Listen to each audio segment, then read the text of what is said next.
here on earth to witness the best soap opera, the best show on earth is Donald Trump now meeting Zelensky. I mean, I was literally drooling. I was like, I gotta set my alarm clock. I know that they have a little bit of video delay. I want to see what happens.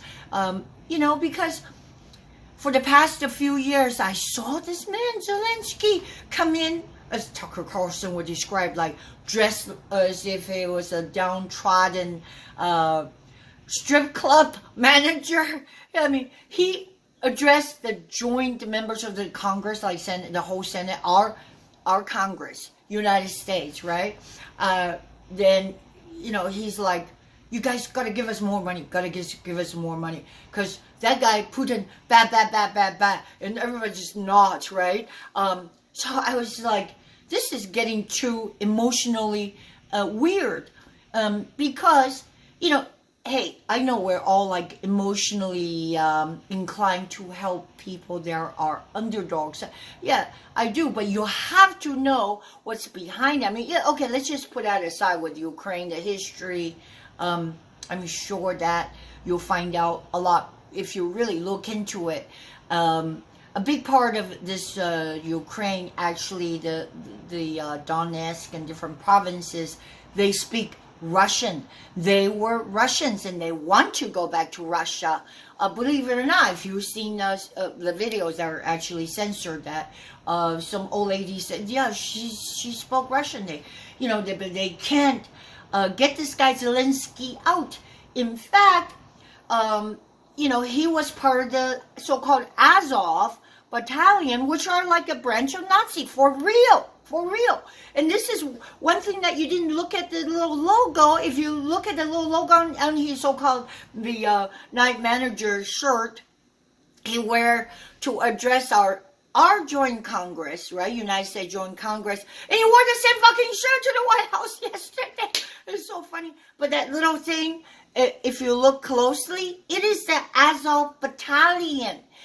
So they got actually you know, say the power transfer to them due to America, because that was what America, Obama, or even before that, Victoria Nuland, I think she was around with the Bush years, and she had so much power with the leaked audio tape that she choose and pick these foreign leaders, because you know that nefarious work of the State Department of the United States, like to change regimes. I mean, Hillary Clinton laughed about it, right? Went to Libya, I saw, you know, that they put the poor guy Gaddafi they killed him like a dog.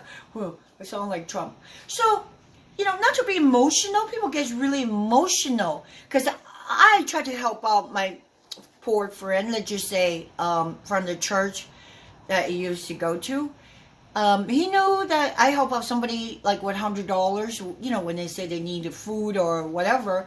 But that was a one-time thing, that he didn't come back for more money for food. But this person, like, somebody know that they're going to try to take advantage of you. So he, you know, he's got a problem with the rent, so he tried to get some money from me. I just gave him $100 that time. But then every month he's got another issue. He says, oh, my disability check didn't come. There's a problem, you know, for example. And then he wants $300. He wants some more money. So the fact is, one thing is, I'm not rich. I cannot go out and borrow money to give it to him, right? That's one thing. And secondly, I discovered for some reason, because then he linked to my social media, that he was, you know, surfing the weird porn sites. And I just go, okay, that's enough. I don't think I'm gonna, you know, take his request. Now he think I'm a bad guy. But that's the way it is, so be it. So in this situation, we first, like, on the surface, we feel bad for Ukraine. Oh, just as, let me quote Kamala. Oh, so Ukraine is a small country. They're like next to this big country called Russia. And Russia decided to invade them one day. No, that's not the way it is. it goes like if you ever, well, they censor, of course, information coming out of Russia. If you say anything about Russia, they label you as a Russian agent. That's what they did, right? You know, they talk about, they kept using that card. And you gotta be stupid to keep buying that shit. For the fact that Russia wanted one thing. If you didn't hear it loud and clear, that's exactly the one thing Joe Biden sent Kamala Harris, which probably is directive from Obama, after they stole the office in 2020, that Kamala, nobody knows her Kamala, but it's just Harris, went to Europe and say that Ukraine is guaranteed to join NATO. And that's like, everybody knows it's a no-no, because Russia don't want Ukraine set up shop of missiles aiming at Moscow. Hello, if you're not clear enough on that, then you gotta have your brain checked. Just like we don't want Russia to set up shop to aim at our White House from Cuba or Mexico. That's why you had the Cuban Missile Crisis in the past. So why can't you really come to your senses that that's the last thing you want to do, but that's the first thing Biden administration or Biden/Obama did, to send Kamala Harris and tell them that, oh yeah, we're guaranteeing membership of Ukraine in NATO. So all these people are so afraid of Russia. And then they decide to form this NATO thing.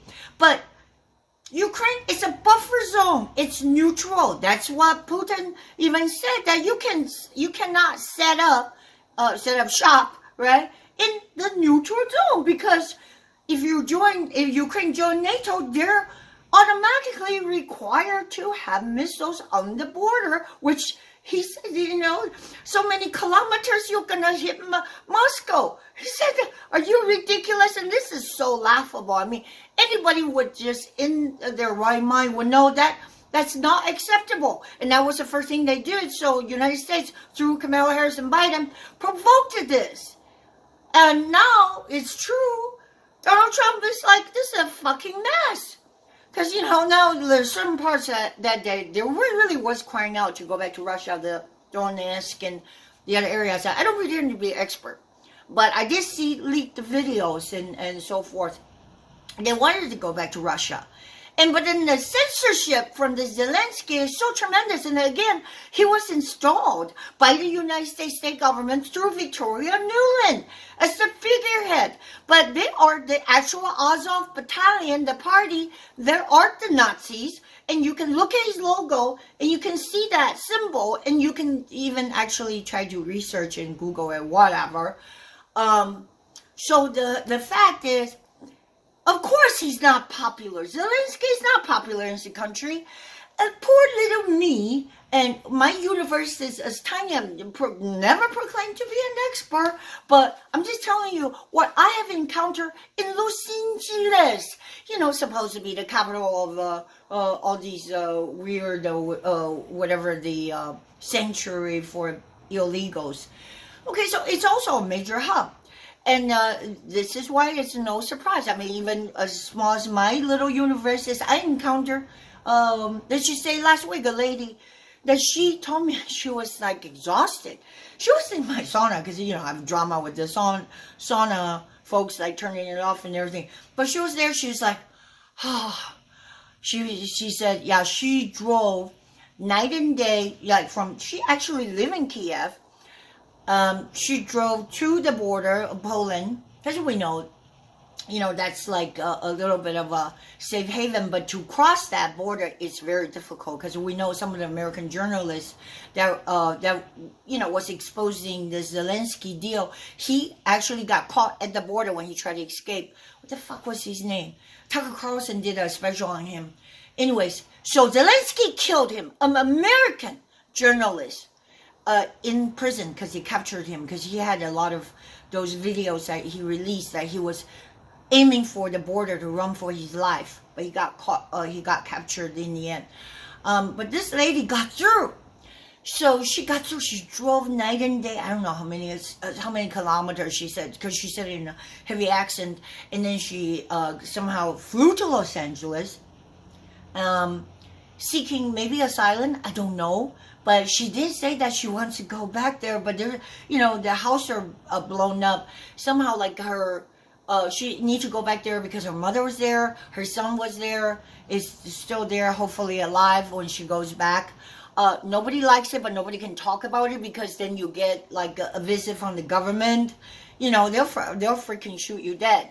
That's why I believe, and this is from my opinion, the information I gathered, that Zelensky actually don't want the fucking deal. And it's not that big of a deal. $350 billion! And we want this as some so-called rare earth. It's not even gold, rare earth mineral. And wait a minute, I was just like, I can't really grasp in my mind. Sure, okay, it's all good. Whatever, tungsten's the so-called rare earth if we need them. I'm sure lithium, we can extract them like from this certain part of Ukraine, right? But wait a minute, it's not like they have to do the extraction and then, ship it to us. That we have to go set up shop and spend our money, energy, and our resources, with staff and everything, right? To extract this so-called the rare earth